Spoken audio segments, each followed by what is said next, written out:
ദൈവത്തിൻ്റെ വിശിഷ്ടമായ നാമം വാഴ്ത്തപ്പെടുമാറാകട്ടെ. എൻ്റെ ജീവിതത്തിൽ എനിക്ക് ഏറെ അനുഗ്രഹങ്ങൾ നൽകിയ ഏറെ അനുഭവങ്ങളുള്ളൊരു പ്രാർത്ഥനയാണ് ഞാൻ ഇന്നിവിടെ നിങ്ങളുമായി പങ്കുവയ്ക്കാൻ ആഗ്രഹിക്കുന്നത്.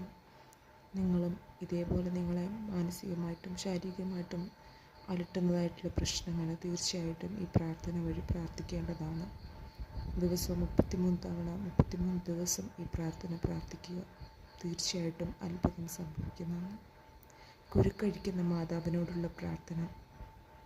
കന്യകാമറിയമേ, സ്നേഹവും കരുണയും നിറഞ്ഞ ഹൃദയവും മക്കളുടെ സഹായത്തിനായി എപ്പോഴും കർമ്മനിരതമാവുന്ന കൈകളുമുള്ള മാതാവേ, എൻ്റെ ജീവിതത്തിലെ കുരുക്കുകളെ നിൻ്റെ കരുണ നിറഞ്ഞ കണ്ണുകളാൽ കടാശിക്കണമേ. നിൻ്റെ കൈകൾ കഴിക്കാനാവാത്ത കുരുക്കുകളില്ലല്ലോ. കരുത്തുറ്റ മാതാവേ, നിൻ്റെ കൃപയാലും നിൻ്റെ മകനും എൻ്റെ വിമോചകനുമായ ഈശോയുടെ പക്കലുള്ള നിൻ്റെ മധ്യസ്ഥ ശക്തിയാലും ഈ കുരുക്ക് നീ കയ്യിലെടുക്കണം. ഇവിടെ നിങ്ങളുടെ നിയോഗം സമർപ്പിക്കുക. ദൈവമഹത്വത്തിനായി ഈ കുരുക്ക് എന്നേക്കുമായി അഴിച്ചു കളയണമേ. അമ്മേ, എൻ്റെ അപേക്ഷ കേൾക്കണമേ, വഴി നടത്തണമേ, സംരക്ഷിക്കണമേ. ആമേൻ.